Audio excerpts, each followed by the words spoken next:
Hello again, sports lovers. Welcome back to another fantastic episode of the Unlikely Triathlete. Okay, so this week we're back down under, back down in Perth down under, and we're speaking to Brenda again. Now, Brenda Gulter, has been on the show before, probably one of the first 5 or 6 of our episodes that we put out. Brenda, welcome from Oz. How are you? Hey, thanks, man. No, good. I'm really good and looking forward to a catch up. Obviously, a lot's happened from our last podcast to this new fresher one, 2026. Last time we spoke was 25, it's now 26. So, yeah, looking forward to like a catch up. Yeah, man. Well, you can see I'm doing things a little bit differently here.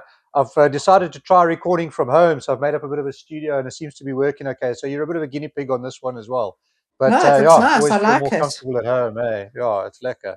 It's So nice. It's nice. now I think everyone, if they've watched our previous episode, everyone knows by now that you're my baby sister, which we didn't let on until quite a long way down the line because I guess I didn't want people to think there was any kind of like sibling favoritism or any kind of well, it's his sister, it's easy, Yeah. and And I think you were initially kind of like a bit of a guinea pig for me with this whole podcasting thing, but it's actually turned out to be one of the more inspirational and interesting episodes or guests that we've had on the show, and it's absolutely fantastic. So um, let's go back right to the beginning, just a kind of a recap on our last episode, right? So I had been doing triathlon for a number of years, and you had hummed and hawed about it.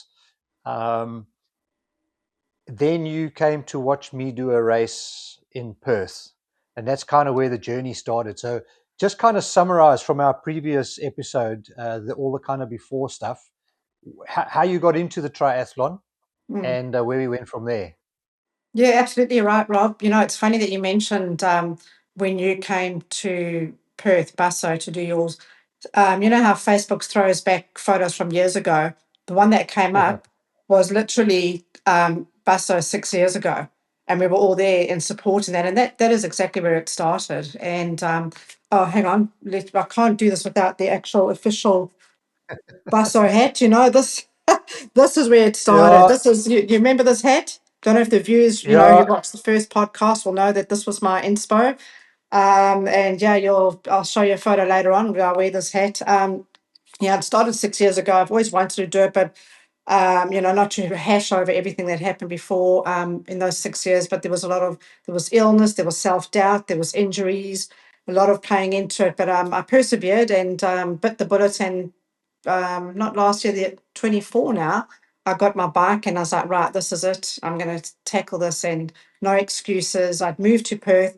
So I had a lot of things at my disposal, which I didn't have in the bush, but we know that's not an excuse anymore. No excuses. And yeah, I just persevered and set a goal for myself and said, this is the year I'm going to do it. No matter what comes up, no matter what challenges there are. And we know from previous episode, the challenges I've faced. And yeah, so that's it. Jumping to 2026, 3 months ago, I was in Busselton doing this, and I'm going to show you this and earn this. So we can talk about that if you wish. Just want to show those viewers there. Look, Okay. Yeah, finisher. So there we go. yeah, That's well done. skip to the front. Yeah. Yeah. So there's quite a lot of gap in between there, I guess. Um, the the thing I really want to kind of emphasize again, and I know I say it quite often on my shows, is that the inspiration came not so much from seeing what your skinny ass racing snake brother could do, Mm, but you were impressed by the people you saw there. And I mm, always refer back to that, the most unlikely people. So like there were some rather large people, overweight, there were people with disabilities, all kinds of things doing this yeah. race. And that kind of made you think, hang on a minute, if they can do it, like what's my excuse, right? And then we went Yeah. through all the things. Yeah, we had the thyroid, we had the diabetes, we had during our training, we had the removal Gallbladder of the removal. gallbladder and all those cool things, 10 weeks just out from the literally race. 6 weeks out Yeah. or something from the Yeah. race. So having gone from that inspiration and then tackled it and then started with a short race and then built your way up from there, we spent pretty much the bulk of the year coaching you, right? Um, and now you've actually done the race. So I guess we said on our previous episode that we were going to come back and revisit everything once you've done the race. So I guess really what I want to do with this episode today is like all your misconceptions beforehand, all the myths and fallacies, all the things that you thought would happen that didn't, and like what were the big surprises, you know? Like, I guess that's a big, broad question. So let's start with race day. Mm. Okay, so look, leading up to the race, and I don't want to keep harping on about it. The week just before, my back decided that's it. It's not going to do anything, and of course, it's quite a letdown because it's the race week. I'm actually in Busselton now. I'm ready to race, and I had to do just a couple of little runs, swim, maybe a bit of warm up on a bike, but I couldn't do anything because I literally my back had seized up. So of course the panic set in. But then race day came around, and I'd actually managed to get a little bit of sleep that night. And when I woke up in the morning, the pain was not very good at all. But sort of a calmness came over me, and I think I realized, look, I've put in all the training, and I had been training with aches and pains and that, and this was just going to be another training day, be it a much longer one, and that's how I had to approach it. I just had to put one foot in front of the other, bite the bullet, and get on there. But once I put my wetsuit on at home before we drove down to the race, I sort of got like an excitement, a nervous energy, but I wasn't nervous. I was Yeah. so looking forward to it. I just wanted to get stuck in. And because I had been with you at the village, walking around and seeing all the people and people encouraging each other and good luck and not even knowing, and, oh, it's your first time, from when we walked in to get our T-shirts and our race packs, the people there, and they say, "Oh, it's your first time," and they make a huge cheer about it, and all you're doing is collecting your race pack. So it was just so nice, and that vibe is just so lacquer, man. And so that's on race day. Yeah. That's what was getting me through, is all these people just and all the work we had done, and how hard we'd worked to be there. So yeah, so that was the morning of, I think, gosh, what time did we wake up? 3:30. 3:30 it was Yeah. in the morning, yeah. And I think you'd made me jungle oats or oats to eat. And it was really hard getting that food down, but I knew I had to. So that's really early on in the race day, yeah. Yeah, no, I remember, and it's classic, and it's classic week before the race, especially for first timer. Those nerves that set in, and you may or may not agree with me on this one, but I've seen it before as well. You definitely had the aches and pains. We've seen the X-rays and the scans. There's definitely things going on in your lower back and that type of thing. But in that last week, it's not surprising to see things like that suddenly get worse. And it's a Mm-hmm. whole psychological thing. Like our brains are wired for survival, right? And our brains are wired to do as little as possible, to spend as little energy as possible, to survive as long as possible. So training for any kind of event is one thing, but for an ultra event is another thing. Your body's like, hang on, we shouldn't be doing this. And that's where Mm. the mind comes in. And that's where it's quite handy to have those people around you, not just a coach, but your family and your friends. And I know one of the kids said to you, "Oh, mom, there's nothing wrong with your back." And that doesn't help at all. And next thing you know, you're on race day and your race morning. And I know you were quite sore, but also in the back of my mind, I was thinking, okay, I'm still believing myself that half of this is the mental game. And we've just Mm. got to get that, we just got to get the gun to fire that shot. But it actually starts before that. Um, that night before, you got a little bit of sleep, right? Yeah, I did actually. Yeah. Yeah. And I remember saying to you, look, it, and again, it's quite a common thing. Even now, I mean, nowadays I find it easier to sleep before a race because I've done a number of races and it's just, I'll get up in the morning and do the race. Mm. Um, but you still think about it and there's still nerves. But a lot of people, even the pros, will tell you that a good night's sleep before the race is just, it's quite rare. But Mm. you'll be fine. You'll be fine without it. If you sleep broken sleep, as I say to people, go to bed at 4 in the afternoon. You're not going to fall asleep till 10, 11, maybe even Mm. midnight, but you're relaxing. The lights down low, listen to some cool tunes. And that's what we did the last couple of days in. We just relaxed. We just Yeah. completely relaxed. And then whatever you sleep you get or you don't get, you just in your mind, you go, okay, well, tomorrow morning I'm just going to get up and deal with it. After the race, I'll sleep like a baby, right? Yeah. And you get out there. Then you get up in the morning and we make that breakfast. And I remember those things were like, oh, I can't eat that early in the morning, but we had to start eating. We started our nutrition plan I think it started 3:30 in the morning. We needed to start Mm-hmm. putting in the carbs and building up that Yes. percentage or that amount of carbs pre-race, and our pre-race drinks and all that kind of stuff. But you actually managed to get it down, didn't you? Yeah, I did. I did get it down, and I think I also had a gel or something, just to get it in me because I'm not a breakfast person by any means, but I knew that Yeah. I had to, and I didn't want to be that person vomiting on the side of the road and not finishing because I didn't follow the plan that my coach, you, had told me to follow. And I think Yeah. I think I was a pretty good person for a coach because I listened to you and I did what you told me to. I Well, was scared not to because I really didn't want to be that person, not following that, through because it meant so much to me. yeah, look, I think listening to me is debatable. We can talk about that another time. You did mostly, I think, listen to me, and I think you stuck I'd say to 98%. 90. I'll give you 90% of your training you stuck to. And That's good. and we did. We laid out a good nutrition plan, and it was one of the things I struggled most with you. And funny enough, I have a few athletes like that.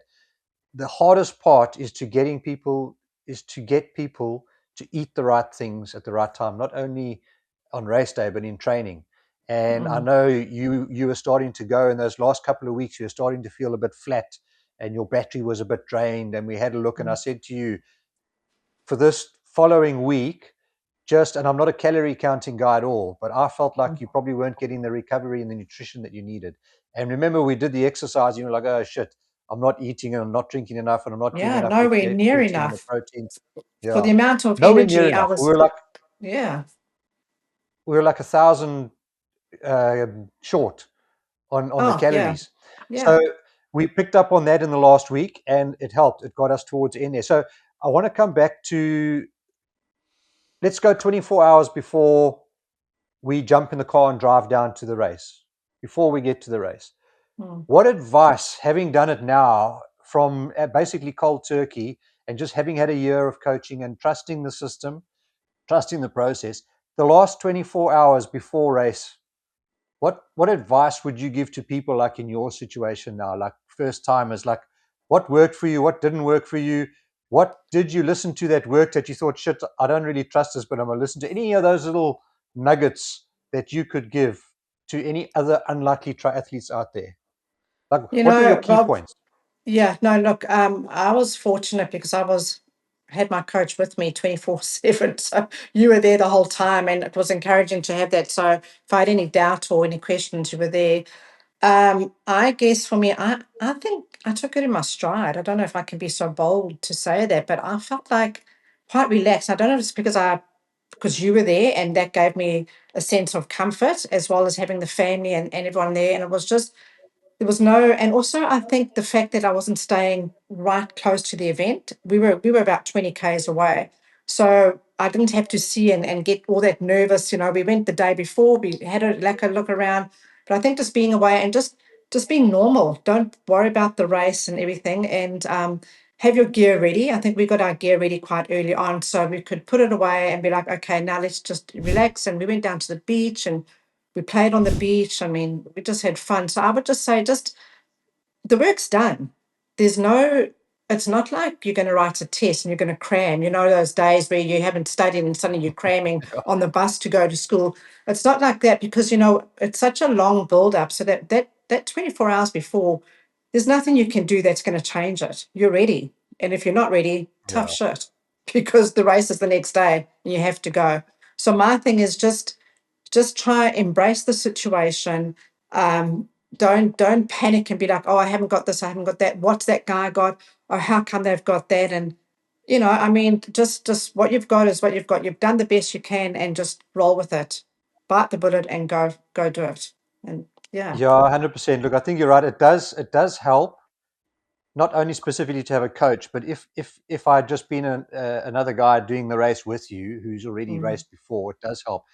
But I've got to be fair and honest here. In that last kind of week, and especially the night before race, getting all our stuff packed and laid out. Okay, have you got your socks? Have you got your jocks? Have you got the cream? Have you got mm, the this? Have you got the that? All your shit was pretty well laid out, and I had to have very little input. And I was all geared and ready to get you all, okay, mix this, eat that, drink that, do this. And you actually yeah. followed the plan. So we had planned our race, and now it was time race the plan, as they say, to use a Mm. cheesy cliche, right? Um, and I think also that is it. The last training wise, whatever you end up doing in the last week's not going to make a massive difference Yeah. to race day. It's more going to be based on nutrition and hydration and recovery in that last week. So if you say, oh shit, my coach has got me a swim for Thursday before I race on Sunday, and you don't get it in, it's not the end of the world.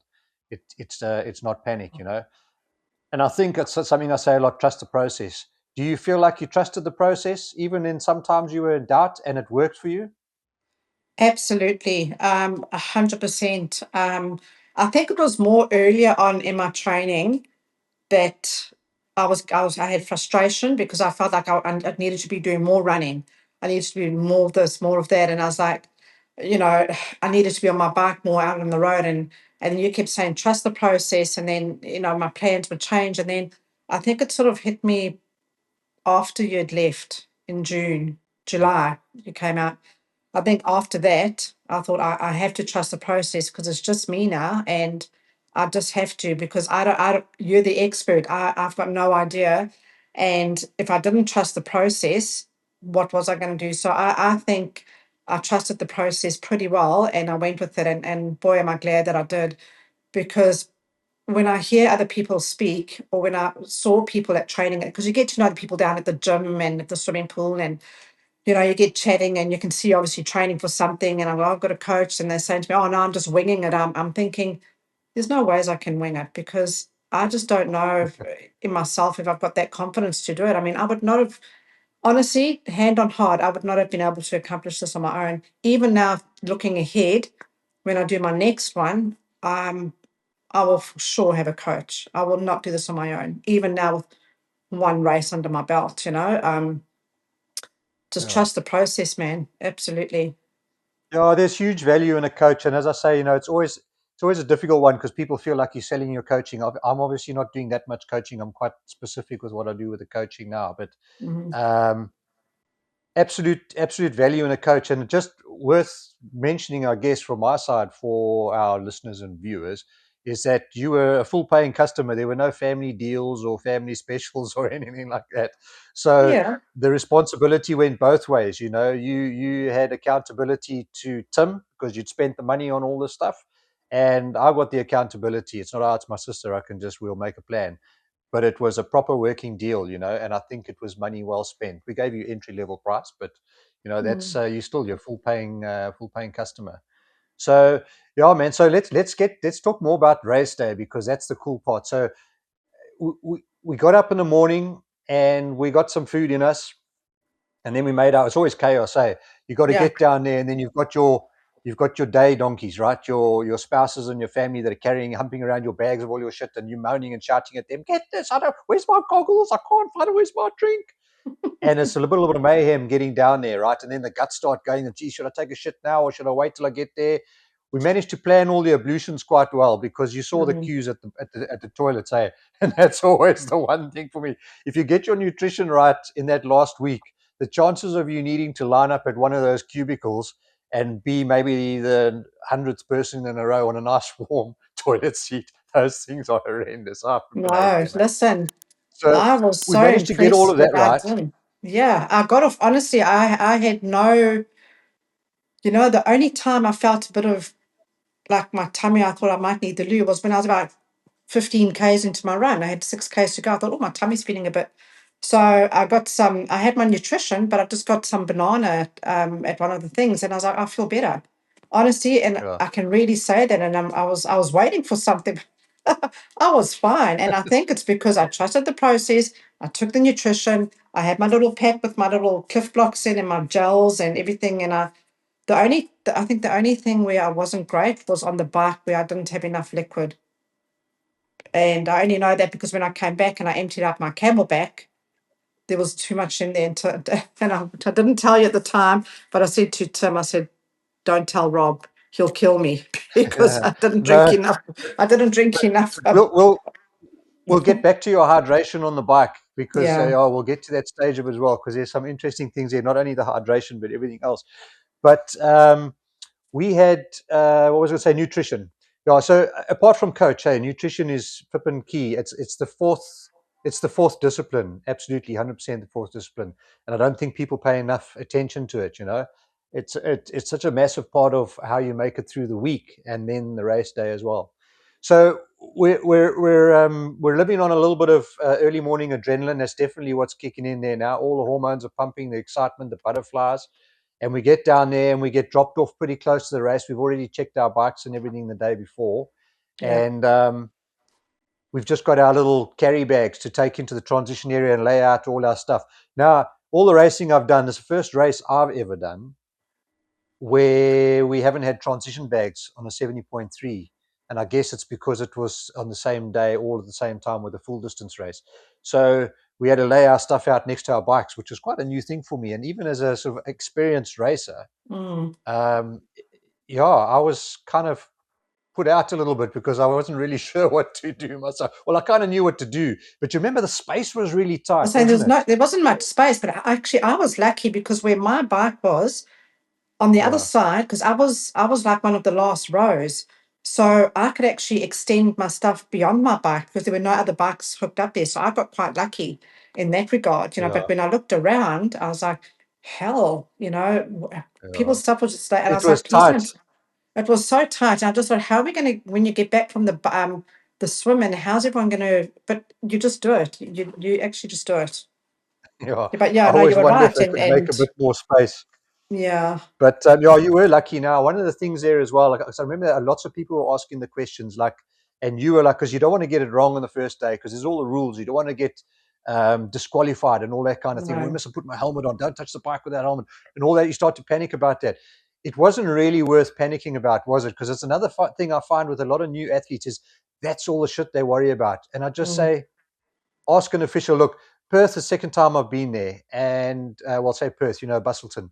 yeah, Um, and it's the second time I've commented on the race organization and the officials. It's one of the best organized races I've ever been to. mm, But the officials are all really clued up. They all knew their shit. And all you got to do is ask an official.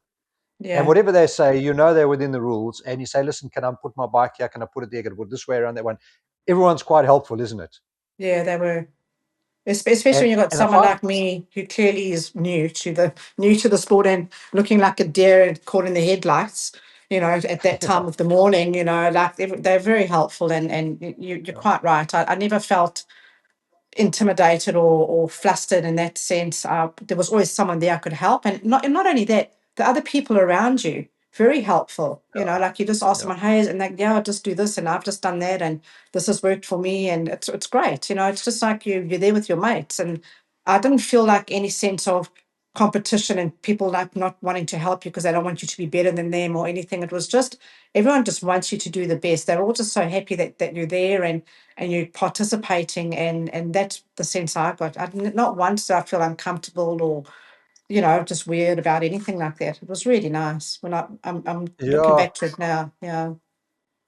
It's brilliant. Hey, you know what? And it's like I always encourage people to talk, not only to officials, but to talk to each other when you get to a race. When you're loading Mm. up your bike, there's some people that are all nervous and they're miserable and they don't look in front of them and they don't want to talk to anyone else. Speak to people because there's ever been a problem getting you to speak to people. You can't help yourself, Yeah. but it does make a difference. You know what I mean? You talk to people and then you kind of spur each other on, and then you Yeah. realize shit, everyone else is going through the same thing.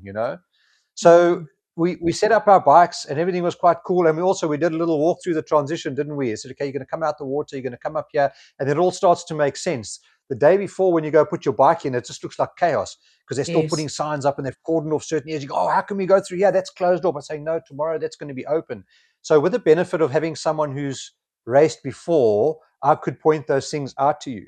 But would you imagine that someone else for a first timer who hasn't had any of that guidance or coaching turning up and going, what the hell? I'll just follow someone, and it does. People start to worry, and it really starts. And once you're in panic mode, and you start to go downhill from there. You've got to stay out of Slippery there. slope. But the next Yeah. morning, everything just kind of made sense, didn't it? It did. It Once they closed absolutely the did. roads, Yeah. Because I'm very much, I like to visualize, and when we went the day before and we walked where you said you're going to go up and over the bridge, you're going to come down there. This is where you're going to get your I don't know, your clip or whatever you call it, and you're going to go up there. The toilets are going to be here. You're going to go here. This, and it all just made sense. So it just flowed so much nicer. And I actually said a couple of times to Tim, I'm so glad I had Rob to do that with yesterday, because it would have been crazy today. Never mind the race nerves. It would have been so because I can get anxiety quite a lot, and I would have just been total panic if I hadn't known where to go. Although, I mean, they did, the race officials, they do have groups of people. I think they had 3 or 4 throughout the day doing transition, to take you through the transitions. But it was nice having that individual, from you explaining how it would work and just taking your time to show me through everything. That was really good. Yeah, Yeah. I think that was Look, probably one of the better things for me to do. it does help a lot, eh?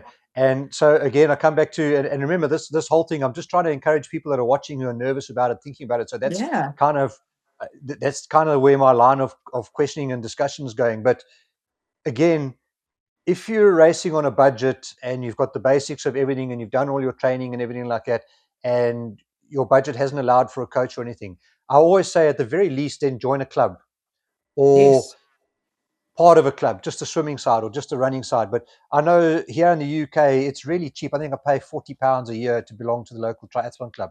Because if you don't have a coach or someone, there's going to be someone in that club who's raced before, and they'll be able to answer those questions with you. And there's going to be people from the club down there that day that'll help you and point you and guide you. But absolutely, I think it's a massive tool, especially for first timers, especially if you're nervous, especially if you're not sure you're going to make it. You're not a seasoned athlete. It's a one-time bucket list thing, and you've worked 2 years to get there, or whatever the case may be. Don't ruin your day or waste your chances by not speaking to people and getting advice and asking for help and getting guidance. So we get down there, we got all our gear on, and I think this is another thing. I think you saw there is still chaos. You can see the people that haven't got it together. I always like to get down there earlier. I always like to get all my shit out the way. And we were like one of the handful of the first lot of people down on the beach. Yes. Because That people are was like, oh, nice should we, because, shouldn't we, can we, can't we? yeah, And I'm like, yeah. sure we can. And I walked on the beach, and then you came onto the beach, and then people all look at each other and they're like, hey, let's go stand on the beach. And there's always a couple of guys in the water getting their warm up swim, all the pros, the Mm, guys that have been there, done that, and they want to. But there's all this like nervousness. What should I do? Can I do this? You know what I mean? And there's that buzz, hey, and all the crowds, and it's fresh, and the sun's coming up, and it's just an amazing, amazing atmosphere. But when we stepped on the beach, there's some amazing photos, and we're going to clip them in here somewhere. But you were just pale, I and if there was. was any It time hit you were going to me. take a dump, it was going to be then, because you just the nerves really hit you then. I got quite emotional, and I just it just hit me. I was like, because you know me, I'm not an ocean. I love the ocean, but it was one of my fears. And it just, I think it was just the sheer volume of people and spectators, and everywhere I looked, there was like, and people looking so fit and strong, and then my self doubt started coming in. I was like, I was picturing getting out the water and getting onto my bike, and what if I can't get my feet in? And all this stuff starts going through your mind. And what if I this and what if that? There was so many questions of self doubt, and I think I going to such a state that actually I started crying at one stage. And there was a lady on the beach there, must have been her husband or partner. And she came over to me and she gave me a hug and she said to me, she said, I can tell you're nervous. She said, don't be. She said, you've got this. You've done the training. She said, I'm not even racing. She said, but people like you, I'm so inspired. And that just made me so like, wow, like Yeah, here I am inspiring other people. So that was yeah, quite nice. And I think you gave me a hug and I had a bit of a cry. And then I was fine. Then we walked down to the water and you showed me. I've got a nice photo of us actually. I actually think it made the reels at Busso. You pointing out yeah, towards water where I needed to go, and it was just quite a serene moment where it just all calmed me down. And then the yeah. chaos began when they like, okay, can you start lining up? And oh yeah, then that was crazy. And then it all just came back Yeah, again. it's so You cool know. to hear you Oh, talk from that perspective and to see a little bit of emotion there. That's fantastic, because I mm, remember that woman, and she could read you like a book, and you didn't know her from a bar of soap, and she just came over, she gave you a hug, because I remember you were in a bit of a yeah. state, and I know you're an emotional girl anyway, and it's the moment. The moment just gets you suddenly get that overwhelm, Mm, and you're gonna get it. You're mm, going to get that overwhelm. And that's what I want people to know and understand. It's going to happen. but be prepared for it, right? And again, if you've got the right people around you, they will give you the hug and they'll tell you it's going to be okay. And I could see that then. I knew because it's my experience and I'm a coach and that's what I'm trained to do, right? But I knew that that was what was happening. And I did. I gave you a hug, and I think we both Mm. had a bit of a tearful moment because, it's family and mom and dad looking down Yeah. from above and all that kind of thing. It's a Mm. big emotional moment. And the energy in the whole of Busselton, that the level of vibration from all the people there just raises, it just elevates you. And I just remember Mm. saying to you, listen, come and I'll show you. This is where you're going to stand. And I still gave you advice as to where to queue up on the 4 Yeah. lines that go in. And I gave you what I thought would be a good line to get in to avoid all the madness and all that kind of stuff. And the minute you started thinking about that, it took your mind off the, am I going to get on the bike? Am I going to fall off? Are my feet going to clip Yeah. in? And you focused on the ocean and Just what the you one needed to do. discipline. Yeah. Yeah. And I still said to you, I said, look, I know it's overwhelming and you're terrified and everything at the moment. Just hang with the feeling, because as soon as the guy says go, it's your turn after your 10-second wait in queue, and you trot off down the beach, as soon as you dive in the water and you take those first few strokes, the whole day just opens up. Mm. The whole day Mm. just opens up. It all just goes away. And then you're like, yeah, look at me, baby. And then you're off, right? And Yeah. man, it was fantastic. So, you know, that's kind of, that's two perspectives from it. But I guess having done a number of races now, I get to stand on the beach and look at what other people are doing, and I can see the nervous. I enjoy it because I've walked the road, and you've walked that road now. You've been that first timer, right? And when you Mm-hmm. go back again now, you'll feel like you've done it 10 times, but you'll observe other people more. And to me, And again, that's where the value of having someone who recognize knows, it. because Yeah. they know you recognize it and you go, hey, I know that feeling. And then you can Shame. go to that person and say, dude, that was me last year. But I promise you, as soon as your head goes in that water, it just opens up. And then you understand it. You won't understand it until you've been through it, which you have now, right?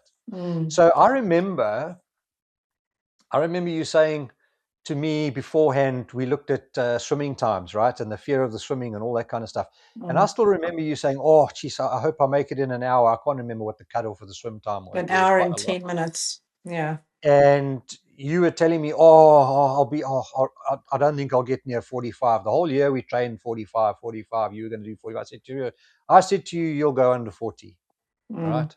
And you never for a minute believed me, right? And you never swam hard or fast or whatever. So what time did you swim in the end? 38. I think it came in at 38. like I've got it's in the back of my medal actually. Yeah, 38, that's right. 48. Yeah. So 38, you went under 45. 40 Yeah. for a start. Yeah. And in fairness, that was only 4 minutes slower than my swim. Mm. And yeah, so me being the coach, I swam a bit of a extra 100 or 200 meters. But yeah, Yeah. it was a No, challenging swim. I had the perfect swim, Rob.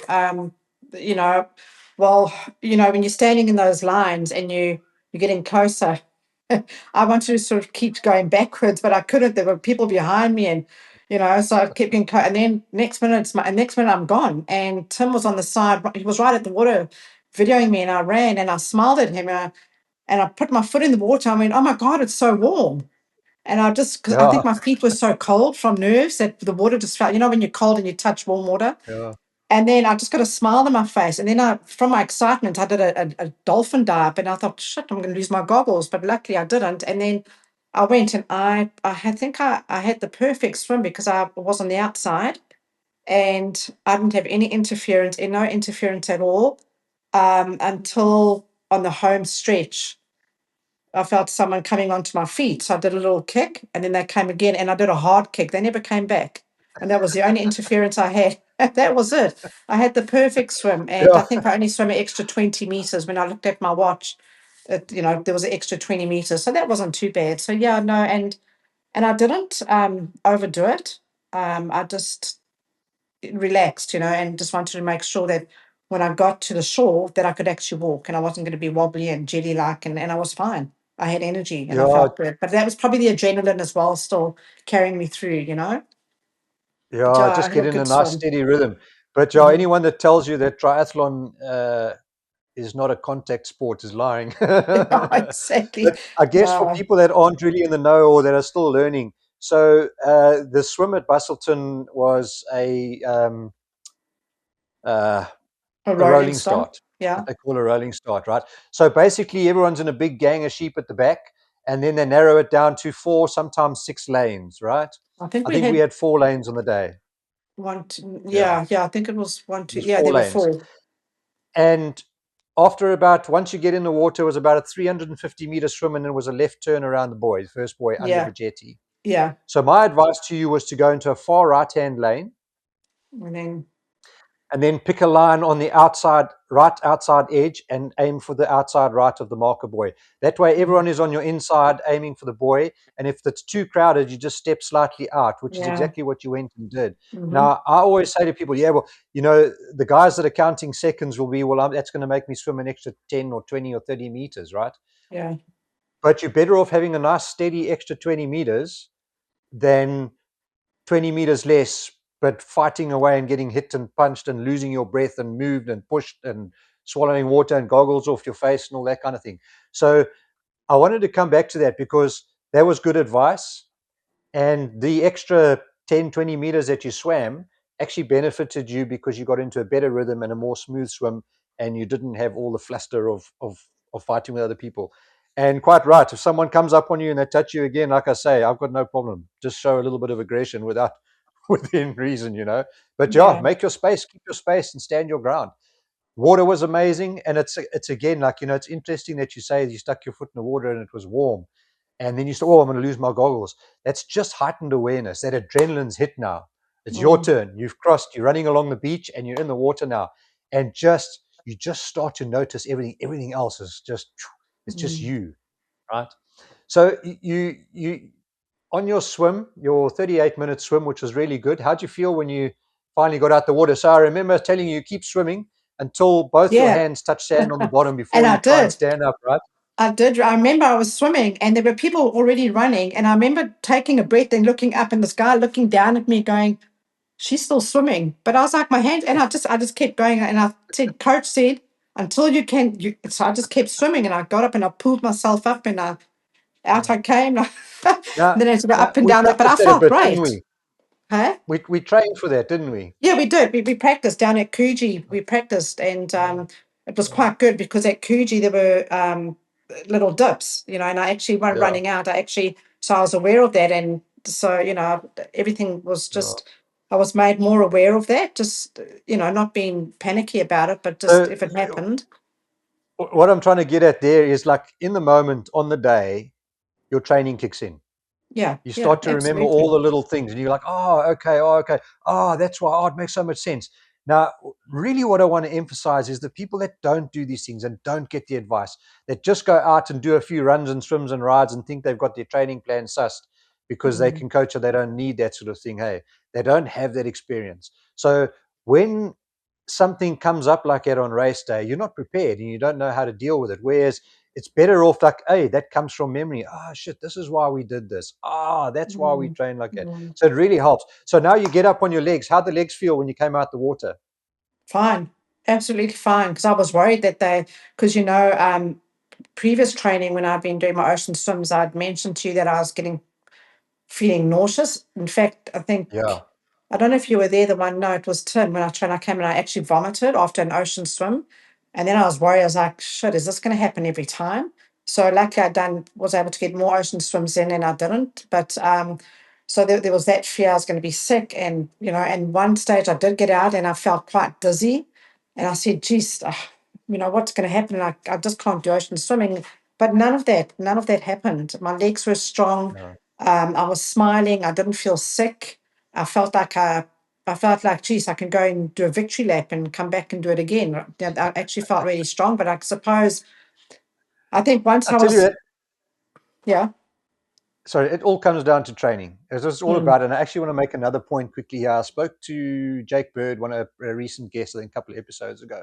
saw that. And we talked about ocean swims. People that are going to do a first time ever or one time only, I almost discourage them from picking a sea swim unless it's in an area that the swim's never been cancelled. So last Mm, year I did Weymouth, and Weymouth, they cancelled the swim, right? And that's Yes. bitterly disappointing for people that have trained for that one time thing. And then they feel like they've never actually done a proper triathlon because they just did a biathlon, just the Yeah, you biking feel alone. ripped off. Yeah. And then also, we swam a few years before that, I think it's 2019. It was really rough conditions in Ireland, in Cork. Um, Mm. and a lot of people took a battering and weren't able to actually do the swim, and then were disqualified from the race because they hadn't done any ocean training, and the waves were quite big, and they had no idea how to dive through a wave. And they were all just standing and taking the wave hits and then knocking all those people back behind you, just washing up Wow. the beach. So if you're going to swim in the sea, apart from you could turn up and it's rough as hell and you haven't trained and you don't know how to go through waves, um, or it gets cancelled, or like you mentioned there, the nausea. And it's not uncommon Mm. for people to get seasick. And it doesn't need to be a rough day for that. It's got to be a long, That's the lazy, what they call a swell. Yeah. groundswell. And if you're swimming in Yeah. those long, lazy groundswells, and you're in the water for anything over 30 minutes, it is quite possible that you'll get seasick. And the only way you're going to cope with that is to It's train and practice. to Yeah. know. And It's and I absolutely did crucial. that. Don't do your training in a swimming pool and No. then go and do an ocean swim. You Yeah. absolutely have to get in Yeah. the Because the ocean somewhere. first time that happened to me at Coogee, I was like, oh no, it actually encouraged me to go to the ocean when I knew it wasn't going to be the greatest swim. And I wasn't worried about timing or anything like that. I just wanted to get in there, and the rougher the better, because I thought at least I've got some training. So it helped me, like I had to adjust my swimming technique a bit, lift my head higher, my breathing, you normally breathe with one goggle in the water, but I was forced myself to look back rather and hold my breath longer and just practice those things, because if a wave comes and you swallow water, you have to know how to deal with it. So I actually did quite a bit of that self training myself in the ocean, because I was so scared that come race day that happens, how am I going to manage it? So it did force me to go and get out of my comfort zone. I mean, swimming in the ocean is already out of my comfort zone, way out of it. But in that choppy, swelly water as well, the waves and stuff. So I'm glad I actually did that, because I think it, and then of course it was beautiful. With Busselton was great. It was like a Yeah. lake. There were It even was dolphins lovely. in Yeah, the the wind morning. only came up later in the afternoon, like halfway Yeah, through your run, I think the wind came in. So, big I time. mean, I just want to throw another one in here now. So you've come out the water, you're jogging up the beach, and I know in the morning before we started, getting your wetsuit on was a mission, and there were tears because your back was so sore. You were not going to Mm. get through this race. There was no way you were going to do it. I remember, and I just said, okay, I'm going to ignore this now. And if we all just ignore you, maybe you'll just get on with it. And you did. But so, how's the Mm. back feeling now? Fucking not even thought about the back. Mm. Yeah, It yeah. might have been. It might have been there, but it was the last thing on your mind, wasn't it? It was. Yeah, it was. It was so far. I mean, it was like, yep, it is what it is. I'll just have to deal with it and push through, because I've come too far not to. And when I did my training, as you well know, I had some days where I was really bad and with my back, but I've pushed through, and I thought, if I can do the training, I can do this, because I've got adrenaline pushing me. I've got the crowds cheering me on. I've got everything going. I'm going to give it 100%, because that's what I'm here for. So yeah. So I ran to where my bike was, and I didn't run. It's just a lot of people were really running. Others were walking. I Yeah. I did my thing. Took the sleeves off and that, and walked and enjoyed the crowds and high fives. Some you guys were all there cheering. Well, not you, but family were cheering. And got to my bike, and I didn't go to where my bike was. I went to the laneway where there was room to take it off, Yeah. and I pulled my wetsuit off and stuff. And then I sat down on it while I put my shoes on, and I needed the toilet. I needed a wee. So I just sat on my wetsuit and had weed on my wetsuit. I didn't tell you that, but I thought, hey man, it's still dark. It's black. It's wet. I'm wet. Doesn't matter. And I was putting my shoes on. So there's a little bit of a something no one knew. But sorry to the viewers out there. I promise you, it was only a wee, nothing else. There I was a love it. miracle. I've seen worse. Yeah. I don't know No. if you've ever seen. The guys can Google. There's quite a well-known marathon runner that Mm. just absolutely loses her guts at the side of the road, and it's on camera. She's like Oh, in the you see, front. I I have think seen she went that. on to win the Oh, race, but she Yeah. literally shits herself. Like, Yeah. and then she just gets up and she finishes the race. It's just like, it's Yeah. unbelievable. So I have seen yeah, it. your No, little and I puddle can on I the can puddle tell you there. now. You heard it here first. Yes, I did wee, but I just had I had my wet my tri suit on because obviously you have that under your wetsuit. So it wasn't like I pulled my knickers down and squatted like in the bush. I just Yeah, sat just down because my back was sore. I couldn't stand up and put my shoes on, so I had to sit down and dry my feet. Like you told me to get a bottle of water, and I poured that over. yeah, And while I was doing it, I was like, maybe pouring the water on my feet helped me wee. I don't know, but anyway, I just did it. But you do it, and it didn't really. I didn't feel grossed. I was like, this is what I have to do. But you know what it meant? I didn't have to go to the toilet. I just and went on, pull all got that on my suit and bike. Yeah, everything that's down. Yeah. it. Exactly. That's brilliant. Yeah, thanks for sharing that. Maybe a little Oh too no, much information there, anytime. but that's what we want to hear. So I remember actually when we were setting up the bikes, you were like, "Oh, I'm not going to be able to pull my wetsuit off," and you were looking for a chair, and you were going to put a chair by your transition area and all that kind of stuff. No, So I just ripped it off. from from when you got back on your feet off the swim, did you find for a first time? Did you find the transition quite long? Did you find it quite a long way to the bike, or what was your feeling about that? I'm interested. No, I didn't find it a long way to the bike. I did find it a bit weird that we had to go upstairs. We had to actually go up a few, probably about Yeah, 15 stairs and then there. But it's quite nice because you're elevated and you're checking everyone out and, you can see it and you go down the other side. yeah, And I didn't find it long. I felt it was quite good for me just to catch my breath and start getting into the next mode of, it gave me time to take my wetsuit off. Now, I mean, if you count in seconds, you're probably sprinting in, but I just took my time. I didn't want to fall and like you said, be careful on those stairs because you're wet and that. So I took my time walking up and down those stairs, and then only when I got to the grass, past the people, then I started sort of, walking a bit faster, getting a bit of a jog on and stuff like that. But yeah, I personally didn't find it too long. But I think my transition was about 10 minutes, which I think is quite long now when I look back. I think most people do four or yeah, 5 minutes. yeah, But I did yeah, a 10, 11, but I was taking my time. I wasn't going to rush it. I wanted to make sure my shoes are right and my helmet, I wanted to get those things right because the next part, the next discipline being the bike, as you know, was a challenge for me always. And I didn't I wanted to get it right. I wanted to get on that bike and ride. I don't want to fall and so I took my time, yeah, my good old time. In fact, when I look at some of the videos that the girls make, you can see I'm being really, really careful. Probably too careful, yeah, too cautious, but yeah. hey, And I you know did what? It's it. worth it, eh?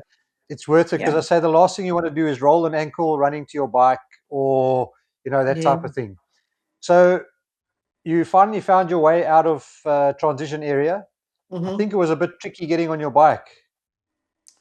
No, actually, no. Me getting on Yeah, my bike was fine because what I did was you actually said to me, um, when you can actually mount your bike, because there's a line that tells you where you can mount your bike.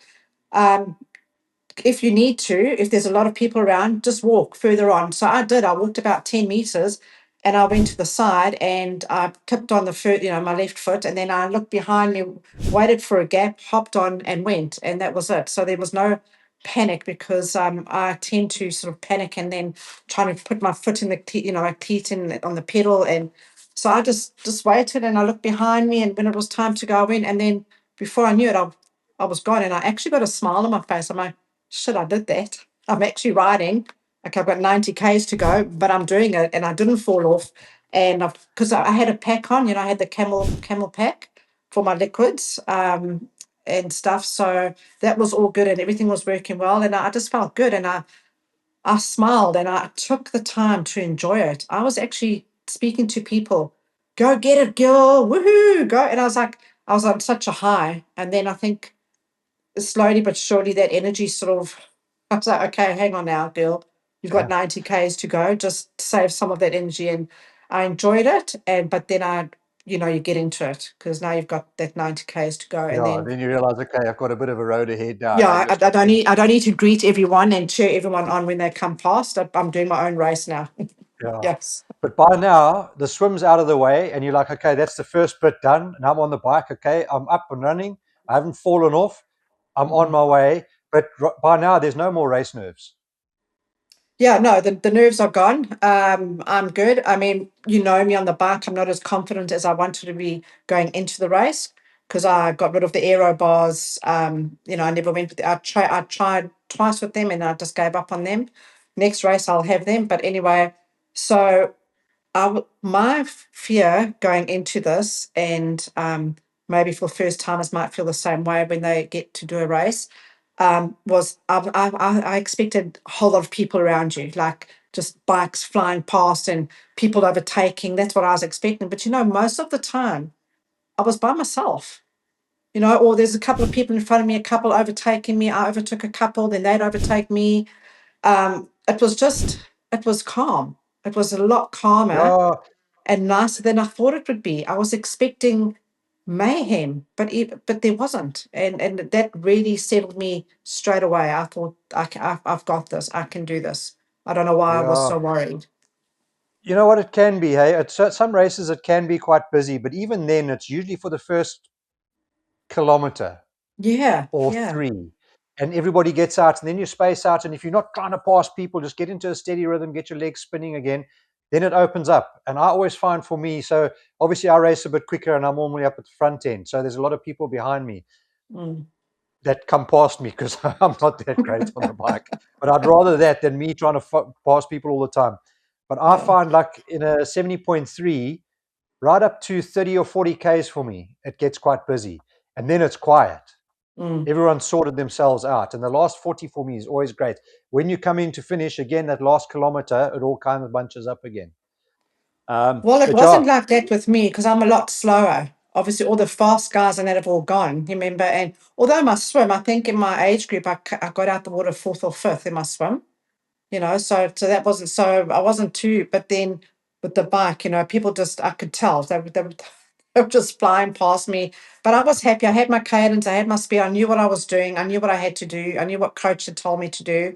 Just keep the cadence at the 80s or what have you, and don't push it too much, leave something for the run. And that's what I was doing. I was just literally I felt like I was going for a nice little training session. I think when I got yeah, to 50 Ks, that's when I started feeling it because I have the furthest I had ridden in one sitting was 65 Ks, I think, in training. That's the furthest. I'd never actually ridden 90 Ks before this race. So when I got to 50, I felt my back started to seize the muscle. Like I actually felt I was cramping and I made a choice. I said to myself, okay, I can either pull over, stretch, and do that. But then my other thought was if I do that, I might not be able to get back on the bike because honestly, Rob, my back was so stiff that it was. I don't know if you've had back pain before where it grabs you that you actually can almost not breathe. It's such a pain. And I thought if I get off the bike, I might not be able to get back on. So I made that decision around about 50 Ks that I was just gonna just go. I wasn't gonna get off my bike, even if I needed the toilet. And I didn't, by the way, just a heads up, I didn't need the toilet because we know what would have happened then. But I just decided for 90 Ks, I was going to sit on my bike and not get off. And I think it's the right decision when I look back. yeah, 100%. Look, I think it's a fairly flat race as well, which Mm, helps.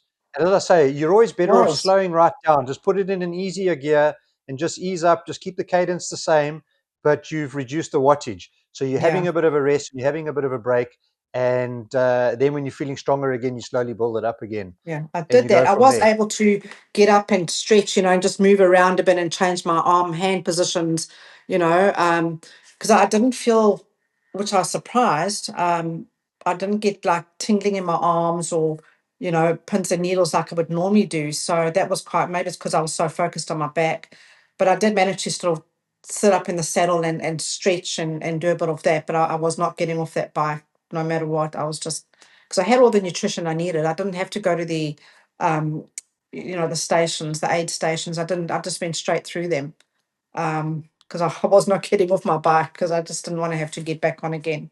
So that was, and I think that's where my mental endurance was pretty good. I was just that's what I was going to do, and once I'd made that decision, that was there, and that was it.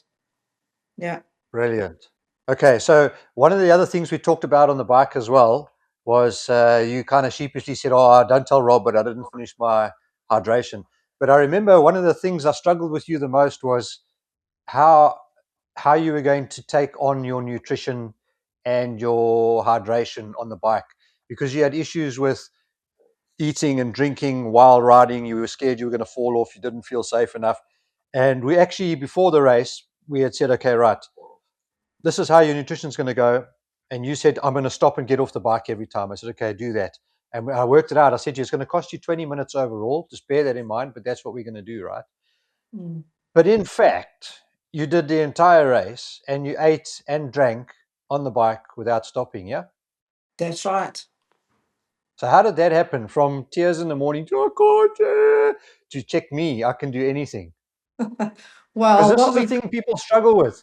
This is why yeah, you're here, because this is how you got to yeah, tell. Because listen, there's hundreds of other people out there like you that mm, are just not going to do it. And on race morning, you were not going to, you were going to stop and eat and yeah, drink. yeah. You did not. No, I So did not. how did that work? Okay, so what I had, my nutrition was in a form of liquid. So I had gels. You ordered for me before, a couple of months before, the precision gel, which comes in a bottle. And we worked out before the race how much I would need. And I can't remember how much it was now, but it's maybe 270 of carbs. Look, I don't know. I'm just throwing a figure out there. So every 10, 15 minutes, I had to take a sip of it, or two sips, which was enough of what I needed. So, and you had mounted on my bike a front mount for my water bottle, which I was comfortable to. I had no problems doing that. And then my hydration, I had a hydration pack. So that helped, and which had a straw. So I was comfortable just drinking it and dropping. And that gave me the confidence to do that. So, Now I yeah. remember we practiced taking sips, eh? So like two Yes. big sips is how many mils? And we actually made marks, I think, on one of the bottles as well. So it was Yes. basically every 20 minutes you need to have that many sips. Hmm. And I think you stuck to that pretty good, because Oh, I although did. you I didn't did finish it, exactly what I had to do. I finished that. I finished my nutrition, how I was meant to finish my nutrition on the bike. I did all of that. The only thing I didn't do was the hydration. I didn't finish the hydration. Now, the hydration had hydrolytes, Powerade, and water all mixed into it. So I was getting it yeah. like that as well, not just water. So I think I drank half of the hydration. It was a Yeah, but two remember now we liter. had liquid, Yeah. we had liquid in your nutrition as well. So that accounted for Yes. some as well. But we were also, I think, by the time we loaded up your pack, we were 600 mils of liquid more than we needed. Yes. So you were pretty close. And I always say, whatever your nutrition plan, because everyone has, you may struggle with stomach issues, whatever. I reckon if you get through 70%, that's my golden number. If you get Mhm. 70% of your nutrition plan, a well worked out nutrition plan, you'll be fine. And I think you exceeded that. I think you got more like 80 to 90% of your nutrition. And Okay. that's discipline and training. And Yeah. you didn't feel at any stage on the bike like you had no energy, you were running out of, you're not going to make it, how are you going to run after all this? You No. got back in on the bike, you got off the bike in time without falling off, and you got off before the dismount line. Yeah. Yeah, I did. And I didn't have a bottleneck of bikes coming in.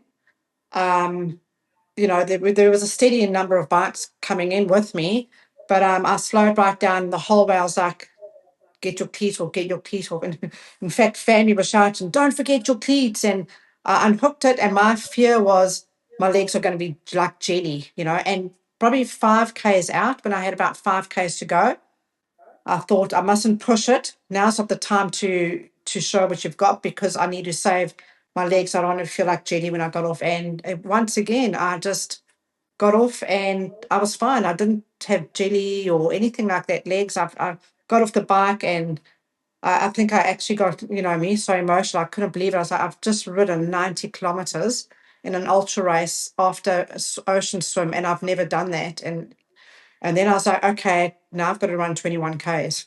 So next transition. And I think this transition only took me, I think it was a 4 or 5 minutes, because I felt good. My legs felt good. But I'll tell you what I did do. I had I don't know what time of the day this was now, because I think the bike was about 3.5 hours, so 4.5, so maybe about 11 o'clock during the day. So it heated up. So um, when I went to get my water to take a sip, it was hot. It was like drinking hot tap water because it had been in the sun. So, oh well, so these are little things that next time I'd be like, okay, well, don't leave your water in the sun, and stuff. So I took a gulp of that, and that was not refreshing at all. But yeah, no, I transitioned well. I managed to put my shoes on, no problem. And I think I actually did go for a toilet break, which was quite hard getting my suit off, just to do that. And then once I went through, then I started my run, and I felt strong. My legs, my Yeah, calves weren't hurting, nothing, everything was good. And the only bummer was I went to put my watch on. And when you're training with your heart rate, you're training your zones. My watch was flat, and that sucked because I thought I'd switched my watch off on the bike because you bought me that little bike computer. So I didn't need my yeah, watch. And when I went, I was like, oh, and so of course I panicked. I was like, how am I going to know how fast I'm running? How am I going to know my minutes? You know, I was like, what am I going to do? So I was asking people, so how far have we gone? Got a kilometer, gone 2 kilometers. But I had no way of knowing what my heart rate was and my minutes. And I think that threw me off quite a bit, and not looking for excuses. But I think if I had known how my run was going, I probably would have pushed it a bit more in the run. But I didn't want to push it too much because I was like, I wanted to finish. My main thing was let me finish. I want to complete, not compete. I just wanted to finish. So I thought there were times where I feel like I should be pushing harder, but I don't want to fall into that trap. And then I push too hard and then I've lost everything. So I really feel, rookie mistake. Next time I must make sure my watch is totally switched off, because I think that would have made a difference to me anyway in the race. Knowing my heart yeah. rate, knowing I my think zone. I don't rookie know. mistakes are acceptable because you are a rookie at the end of the day, you know. Yeah, But also, I exactly. think I've said to you beforehand as well, and again, it's just something that I guess comes from experience. I always break the runs up into like thirds. So I Yeah. always think the first third, the first 7-ish kilometers of the run, I always feel like shit. I feel better than I Mm, expected to feel. And when I look at my time, I'm thinking, shit, I'm actually running fairly quickly here. And I yeah. almost have to force myself to slow down a bit, but I'm feeling good. And then I always find it's the second third, the 7 Yeah. to 14K mark, that it just absolutely hammers me. And then I slowly build strength again. And then the last 2, 3Ks, I find I'm on Mm, it again. But that is the discipline. And again, it comes back to your training. Hey, just remember what the coach said. Just remember, mm, I've got a long way. It's just dealing with what's in front of you right away. mm. And actually, the run in Busso is a fantastic run. Again, it's quite flat, and it Yeah. was 3 laps, wasn't it? Seven 3 laps. 14. Yeah, it was three. I think it was three No, no, laps. two. It was two. And we had a pretty good spot where the kids and all our supporters had set up a little tent marquee Yeah. thing on the beachfront there. So it was quite cool to run past them the 5 or 6 times before the finish line. And I think I'd finished by then, and I think I saw you run Yeah. past 3 or 4 times. And the first Yeah. few times you came past, and it's fantastic because that whole promenade is just packed with people. They've been It drinking is. beer all day, and they've got nothing but good cheering to do. And you think, why does everyone know my name, right? That's You right. Yeah, forget the go names on the Brenda. And front. I was looking around Yeah. and I was like, oh, but it's And here. Hang they on. always see your little South Africa flag as well, and then they go with Heck, all the South Africa banter. There we go. Fantastic. Yeah, that's what. And amazing then I was momentum. like, I've got a oh, whole they're box reading my full of those. name. Yeah. But it I've was got, quite I'm lekker. And I making note remember of you it. coming through, and I could see you were being lifted by the experience, um, Because you need it because at they that do. time. I You mean, need it. tell it from your perspective that Well, like I said, getting on the run and getting going, and then just the crowds. yeah, there's a couple of places where you are on your own and there's not much, there's people outside their homes and cheering you on, and the spectators, but there's some places where it's quite lonely and you're running and it's hot and you start getting into your own mind and stuff. But along the way, you sort of end up running with the same people. you might overtake them, then they overtake, and then when you start to walk, they're like, "Come on, Brenda, you've got this," and then, "Come on, you've got this." And guy I did it with was he was his first time as well, and we were sort of similar times. So if he felt like walking, I'd say, "Come on," and then it was just so good. We were encouraging each other along the way, and I enjoyed the run. Um, I think I struggled more in the run than I wanted to. I think I was quite Yeah. confident going in that I was going to do a faster time, but I didn't. And look, it is what it is. That's how it happens. But what I Yeah. enjoyed about the run is there's like little people can get chalk and they can write little messages for you on the run. And I belong to the Rockingham Tri Club, and coming around the back where I said it's the lonely strip where there's no one really there. You're just on your own, you're in your own thought, and you're waiting for the next aid station. And there was a little thing there for myself and another lady who was doing it for her first time. She's 50 and I was in the 55 category. And it's like, "Go, Brenda, go, Nikki, you've got this." RTC, which is Rockingham Tri Club. That was so encouraging. I thought, yeah, there's people out here supporting me. And even with those along the promenade, we had the Rockingham Tri Club had a tent there with all the guys and they're all cheering on and that. So it was really nice. And from that, and there are times where you can't, but when you see the crowd, it lifts you and you think, yes, see, I'm going to come, and Yeah. off you go. But I thought the run was good and I thought I handled it quite well. It was the last 3 kilometers felt Yeah, you know like what? I'll forever. stop you there because it's what happens to a lot of people. It's interesting also, you talk about the 50K mark on the bike. I find that that's the mark when I start struggling. And when you do the full distance Ironman race, Mm, when I say struggling, that's when you start feeling the aches and pains. And that's when yeah. the mindset comes in. And I say to people, it's more mindset than anything. The fitness and the training will only take you so far. But when your butt starts hurting at 50 Ks and you still got another 140 to go, not Mm, just 40 to go, yeah.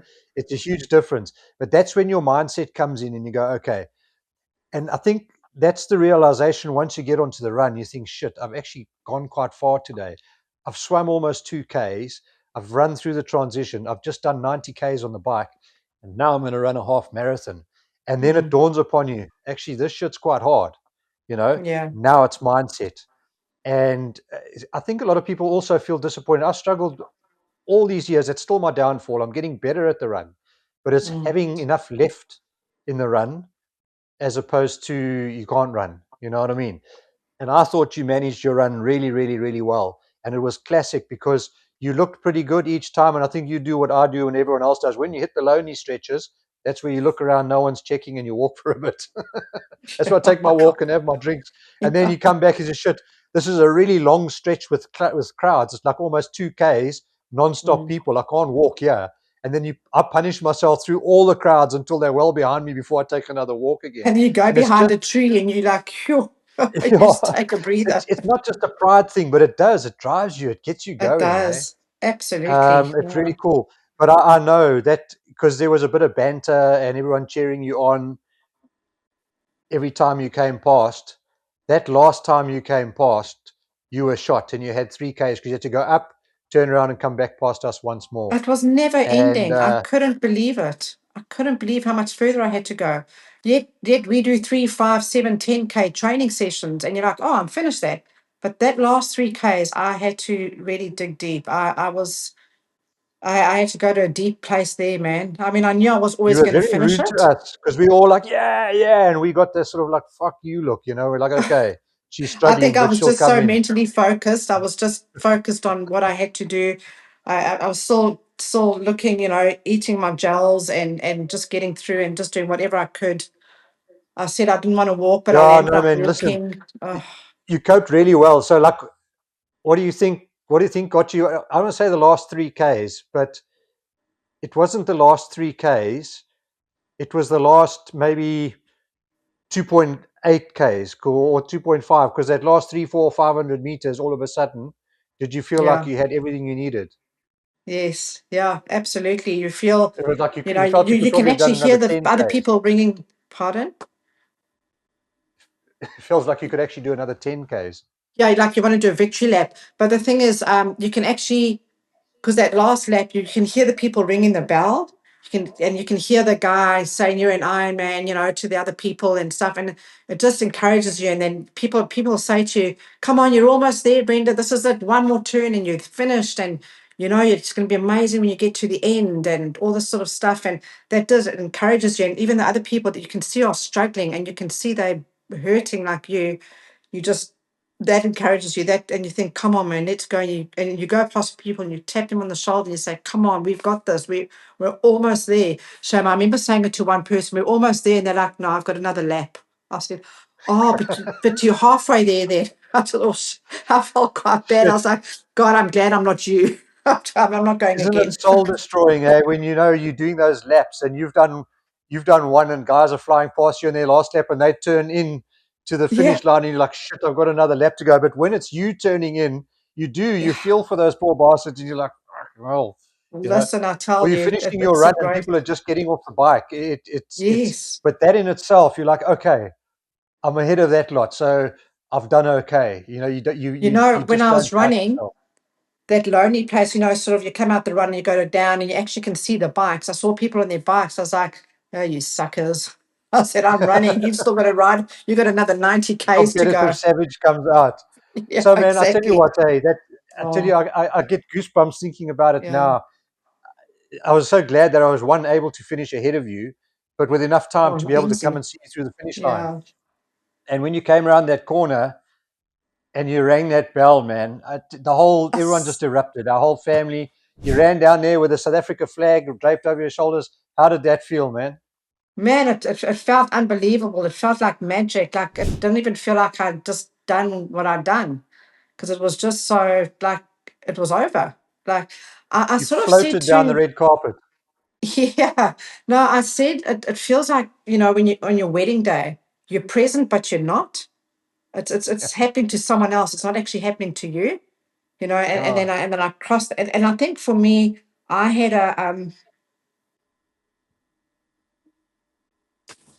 in my mind, I had what I wanted to achieve. A time, it's not the fastest time in the world, but it was my time that I wanted to get. And I remember running and looking up at the computer, the times, and it said 7:29. I was like, what? I was expecting an 8 up there because I didn't think that I'd do it, and I could not believe that I'd broken because my time that I set for myself was 7.5 hours. And I think in the back of my mind, I was hoping to get under 8. That's all I wanted. But when I saw 7:29, to me that was just another win. I mean, I've had a lot of wins along the way, but that to me was just a big, big win, and I couldn't believe it. And I couldn't have been prouder. And to have all of you there, I mean, I had signs like this, flashed at me the whole time, like go Brenda babe, that's from Tim, and then the girls, you know, this one's for you as well, go Yeah. mom and Rob, all the bling on the side and all that stuff is so encouraging, and Yeah. this Yeah, I mean, you know stuff, what? It's surreal when you come down that finish line and you realize that all the hard work's paid off, all yeah, the doubt, and it's so elevating, man. It really is. It's just, it is. and you know what? I'll And tell you about those times as well, because right up to the end, and maybe you were just I don't know what's the word. Maybe you were just hustling a bit, but you were concerned about finishing before the cutoff time. And I said to you, "There's no way you'll go longer than 8 hours." And I think the yeah, race predictor on Tridot mm, got both of us horribly wrong. I think yours said you'd do it in 8 hours and 20, and you did a seven twenty already, nine. wow, And I so don't know you blew that, that right out of the water. But again, yeah, it just everything pays off because you trusted the system and it worked. You actually went, and I always say to people, whatever you target, whatever you think you're going to achieve in this race, you will do better. If you think you're mm, going to do 8.5, you'll do 8:20. If you think you're going to do mm. 8:20, you'll do a 7:30. And you will absolutely surprise yourself if you follow the process and trust the system. And You this is did why keep it's so saying amazing to that, have you on here yeah, now as a before, a coached, and an after example, and to see the emotion mm. of that day. So now, was it like a bit of an anticlimax for you the next morning when you woke up and you're like, well, shit, now what do I do? I think the next. The next morning, I woke up and I was happy because that it was a relief. The pressure was off. I didn't have to do it. I had done what I'd set out to do. So it wasn't the next day as much as maybe a week later. Then I started feeling, I went through a real dip and I was like, I should be doing something. I should be running. I should be I should be training. I can't, like, it's just that had consumed me for the whole year. The racing, the coaching, the training had been my life. I mean, I didn't work. I mean, I worked bits and pieces here and there, but it was my whole focus was the race. And then suddenly it's not there. You and Yvette have gone back to England. I'm back at home with Tim. The girls are away. He's working. I'm sitting at home. I'm looking at my bike and I'm thinking, now what? I don't have a focus. I don't have a drive. What am I going to do? So obviously I went straight back to work and, I've just worked the whole time up until recently. But yeah, I think it was an anticlimax about a week later because there's all this hype and this excitement and then suddenly it's gone. Like it's almost like you like a celebrity, and then suddenly it's gone. And I'm like, hey, You know someone what? pay attention to me, hey, look at me, look what I achieved, this is me. Do you remember that, guys? Hello? And Yeah, everyone's getting on with their lives and like you haven't yeah. achieved anything. And I'm like, hey man, give us some love. So, You know what? That's why I touch on it, because it's very difficult. But I mm, think what you need to do is take the positive out of it. Is what I want people to take out of it is that your body has now become habitually attached to doing that. And yeah. now the fact that you're not doing it, your body's like, hey, I need to be doing something. And that is, for me, is like not immediately the next day, but you need to get onto it and get something else to do because you're driven now, right? Yeah, You're happier, you're healthier, you're sleeping better. I mean, just the health benefits compared yeah, to 12, 14 months ago. I mean, tell us the difference. yeah. Look, I mean, my mindset is definitely a lot better. I am still, by the way, I am training still. I am doing. You see my Strava. I'm doing. I'm between 5 and 7 sessions a week with a bike, swimming, running. Not so much running anymore. I'll tell you about that later. But the health benefits are great. I mean, I'm still watching what I'm eating. I'm still because I almost feel like if I slide backwards, it was all for what? I put all that work in for that, and just to let it go down the side, it's just not okay. So I'm the person who's still training, and my goal is 2027 to do an Ironman, a half, a 70.3. Not this year because I've got some health things that I'm dealing with this year still, but my husband Tim is going to be doing it as well. We're doing it together. So that's 2027. So from that side, the health benefits are mentally I'm stronger. I feel guilty if I don't do any exercise. I'm not out there doing stuff. And yeah, I'm stronger and I've got muscle memory now. I have put on weight, damn, but I mean I'm not exercising like an athlete anymore. I think I've picked up in 3 months 2 or 3 kgs, but I've stabilized now. I mean, that's it. Yeah, That's but it's my not the weight 20 is. or 30 that you had lost No, it's a healthy from the weight, and beginning, it's and I'm just enjoying it. I'm just enjoying my having my a healthier body, a stronger body. I have had since we've known all my struggles and stuff. I've got my right glasses on. Um, I've had to have MRIs and ultrasounds and all that sort of stuff happening since the race because I'd said this year is the year I'm going to sort my body out. So I see a neurosurgeon tomorrow. Actually, I'm going to see them to discuss my MRI results. The back's not great. I think the last time you saw my scans, they weren't great. Not. They're probably got worse now. But so that's why I'm not running at the moment. It's frustrating. I went to the gym today and I did 5 minutes on the treadmill, but I knew I shouldn't be doing it because I'm going to feel it feel it tomorrow on my back. But that's how I've changed. I want to. I'm like yeah. I've got to be sensible about it. I want No, but you're doing you're longevity. doing you're doing all the right things, I think, Mm, and you're taking it easy because I've been following on your sessions that you are doing, and you're not doing too few sessions. In fact, you could probably no. cut another one or two out. But Mm, you've got to just keep moving, and it doesn't have to be high intensity. you just got to keep everything moving. You got to keep the joints lubricated. You got to keep the flexibility and the range of motion there, and it doesn't take much to do that.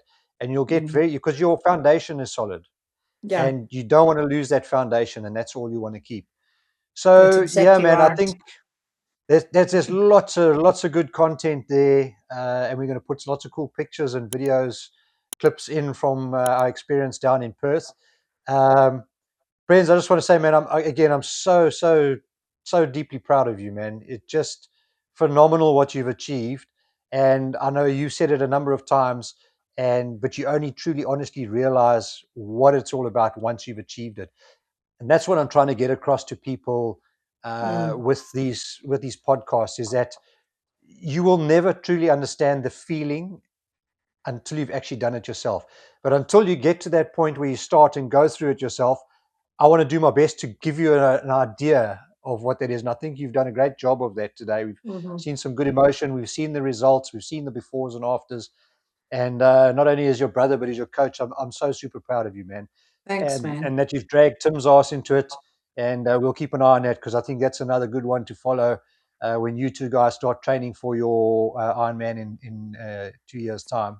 Yeah. Um, that's going to be an interesting one because Tim himself has had his issues. So he's also one of those unlikely triathletes, but I think he's taking his inspiration from you, as have a lot Yes. of people around you, family and friends. Listen, Um, it will be a good one, Rob, because Tim's not a swimmer. Like, as bad as I'm on the bike and running, he can do 50 meters and then he's puffed. And I'm a swimming coach, and I've got him to do the 50 meters, but I said we just gotta, we have to. I said we'll get you there because he's not.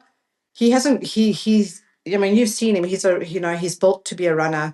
He's great on the bike, and he loves the ocean. He's not afraid of the ocean. So his only thing is the swim. And I'm telling you now that he's going to do great. It's going to be amazing. I'm so yeah, looking forward to there's watch nothing there this we can't race. fix.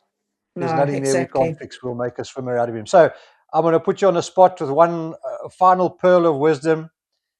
Anyone who found themselves in your situation, let's call it 2 years ago, to where you are now, short and sweet, what's a key takeaway for them? Make that decision. Once you've made that decision, stick with it. Trust the process, and just never give up. Just persevere and persevere. And do yourselves a favor. Go watch the podcast, the one before this with me. I don't know which episode it was, and then this one, and you will see from start to finish. I know you only said 2 words of wisdom. You know me; I can talk. Hmm. Just persevere and believe. Have self belief and persevere. Because if I didn't have that, we wouldn't be having this conversation. And listen, I have to put this on. I don't know why I haven't been wearing You're in like an that. old granny with a bag of goodies there. I don't know what else you're I going to have. pull I've out of got there all my next. bits and pieces. I got my hat. Listen, and here's my photo. Alles, check.